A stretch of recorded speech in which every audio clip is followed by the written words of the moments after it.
Hi, everybody, and welcome to the show. It is Wednesday, August 20th. It's been a great week on this end. I hope it's been a great week for everybody at home. We are halfway through the month of August. Summer's flying by. Kids are going back to school. I actually just went on a little road trip myself, went up to Cooperstown, New York, and it's incredible. The Baseball Hall of Fame, it is incredible. Obviously, the Tigers are in a pennant race, playing much better baseball here in the month of August. College football will be kicking off at the end of the month. The Detroit Lions wrap up training camp this week. So there's a lot going on the sports landscape. And high school football gets underway at the end of this month as well. And Sportscaster and WJR have partnered once again for Drive to the Game Season 2. More on that, about how you can tune in every Friday night here through the high school football season and listen in. So we're going to start there with high school football, and we're going to bring in our youngest contributor to sportscaster.com, Ryder Sloan, our roving reporter. Ryder, welcome back to the show, brother. Hey, Johnny, I'm excited to be back. Well, it's good to have you here once again. And I know you've been bouncing around doing several things this summer, but we're going to start with football because you're a football player yourself. In terms of football, my season was cut short because I have a hairline fracture in my knee, but I should be back soon on the field, hopefully. All right. Well, I'm sorry to hear about the hairline fracture. Obviously, injuries are a big part of the game. You know it. I know it. And anytime you put the shoulder pads on, you run a little bit of risk there. But hairline fracture we can manage. You're playing for the Birmingham Patriots. I know you're working in the backfield, also working as a quarterback as well. So we're going to be watching your career as it unfolds, and hopefully it's a bright future for you. Your commentary this week focuses more on some high school players that we should look for coming into the 2025 season. What position in particular have you focused on? Quarterback. I thought you might say that. And why is quarterback? Why do you think that's such an important position? Well, as some would say, quarterback is the hardest position to play in sports, and they lead the team. They take the snap. The ball has to go through them to get to the other players. They're the commanders of the team, and it's a very fun position to play too. It is, and you got to be cerebral and obviously athletic, and there's just a lot that goes into it. There's a ton of work that goes into it, and there's a lot of really good high school quarterbacks across the state of Michigan, as we know. You focused on 5 quarterbacks in which to watch that fans that may need to familiarize themselves with.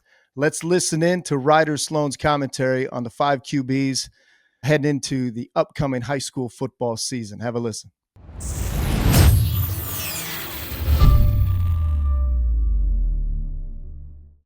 Football season is almost here, my favorite time of the year.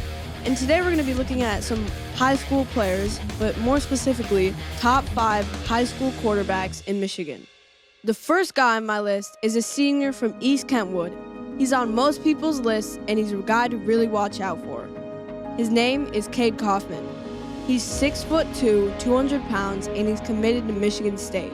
He's one of the best players on the west side of Michigan, and he threw for nearly 1,600 yards and 12 touchdowns in 2024. The next guy on my list is a sophomore from Detroit Cass Tech. His name is Donald Tabron II. He's 6'4", 185 pounds, and he stepped into the starting role as a freshman in 2024. He threw for 1,656 yards and 17 touchdowns last season. The third guy on my list is Tommy Carr. The senior from Saline is 6'3", 185 pounds, and he's the grandson of the legendary Michigan football coach, Lloyd Carr. He committed to Miami, Ohio, and is coming off a breakout season for Saline in his first season. He threw for more than 2,300 yards and 26 touchdowns and rushed for 6 scores. The next quarterback on my list is the senior for Notre Dame Pontiac Prep. His name is Sam Stowe, and he's 6'5", 200 pounds. Stowe led Notre Dame Pontiac Prep to the Division V state championship title as a junior. He had more than 2,700 yards and 44 total touchdowns, 37 passing touchdowns and 7 rushing, including 293 yards and 4 touchdowns in the division title game. Last but not least, we have Jake Morrow from Grand Blanc High School. He's a senior coming in at 6 feet, 180 pounds, and he enters his final season with 2 years of starting experience as a dual threat quarterback. In 2024, he threw for more than 2,400 yards and rushed for more than 800 and accounted for 34 total touchdowns. Of course, a lot can change throughout the season, but that's what makes high school football high school football. These are my top 5 high school quarterbacks in Michigan, but who do you think is going to end up in the top 5 by the end of the season? It's going to be a very fun season to watch. All right, so those are 5 names to look for. Obviously, there's a very deep talent pool, and it could be some surprise names that emerge as the season goes along. And Drive to the Game, again, coming up here on WJR and sportscaster.com. Week 1 is Thursday, August the 28th, Lake Orion versus Northville. It's part of the Amazon Prep Kickoff Classic at Wayne State University, so encourage everybody to tune in here on WJR for that. All right, Ryder. So very good stuff on the high school front and very well thought out, well constructed. But you're not just sitting around this summer kicking it around. You're roving around. You stopped by training camp for the Detroit Lions. How was training camp? It was great. The team looked really good, and I had the very special chance to interview Isaac Tesla, the rookie receiver from Arkansas. Yeah, this kid's kind of emerged, right? He's Yeah. I wouldn't say sleeper pick, but I mean, third round pick. It wasn't like a highly heralded guy necessarily coming out of college. What's he like? He is a great guy, and it's just so special that we found someone like that. He deserves all the love he's getting. He's a guy that you want to succeed. Yeah, Isaac Tesla wasn't really recruited all that heavily coming out of high school, right? He went to Unity Christian and then ended up going to Hillsdale College. So it's kind of a success story. Well, not kind of. I mean, it really is. Here's a guy who has dreams like you, like I did, of playing at the highest level. And he kind of took this unconventional route. Now here he is catching balls for the Lions. Like, it's kind of a interesting story. Yeah, I think when the Lions drafted him in the 3rd round, I think we all said out loud, "Who?" Like, we had no idea who that was, but now, I mean, I think he's gonna be known heading into the season. Yeah. Once he merged onto the scene, we looked at him a little bit. Came from Arkansas, but before that, Hillsdale College, which is not necessarily a football powerhouse, if we're being honest about it. But the Yeah. one thing that, and when we'll get to your interview with him because, or at least a snippet of it, the one thing that I really appreciated is he seems like a very authentic, a humble guy. Am I right? Yeah, he was great. He's very humble. He's not boastful. All right. Was there anything interesting? I know what I thought was most interesting about him. Was there anything interesting that he told you that maybe surprised you? He has a cat. That was it. There you go. That's it. He's got a cat, Kiki. He's a cat dad. And I appreciate that. I appreciate his willingness to share that with you. All right, so we're going to listen to a snippet of Ryder Sloan's interview with Detroit Lions promising young rookie receiver Isaac Tesla. Your path to the NFL has been a very interesting one. You had 3 D2 offers coming out of high school playing as quarterback. You obviously committed to Hillsdale and then eventually transferred to Arkansas playing as wide receiver. Now you're living every NFL fan's dream, playing for your childhood favorite team. How does that feel? Man, how much time do you have?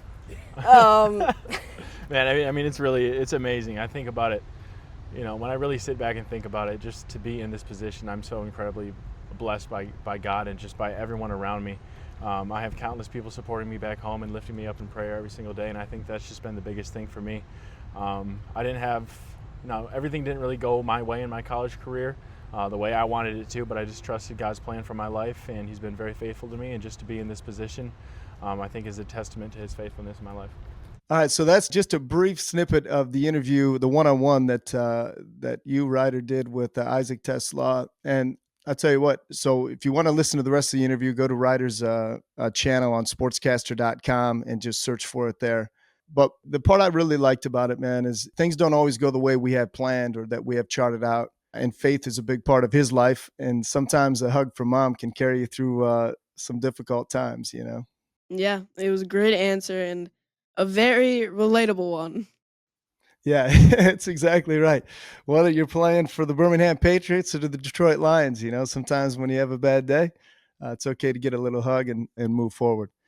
Well, good stuff, man, and enjoy the rest of your summer. I always enjoy talking to you, and get healed up so you can get back on the gridiron. And some young sportscaster, aspiring sportscaster, will be interviewing you at Lions training camp one day. What do you know? Yeah, thank you. It was great All doing right, this. man. Yeah, I always appreciate it. That was Ryder Sloan giving us his take on the 5 high school quarterbacks in which we should be paying attention to heading into the upcoming season, and also a very nice one-on-one interview with Lions rookie receiver Isaac Tesla, who's making a name for himself as a fan favorite here through training camp. When we come back, major changes to classifications within the Michigan High School Athletic Association, what it all means, that's next here on Open Mic.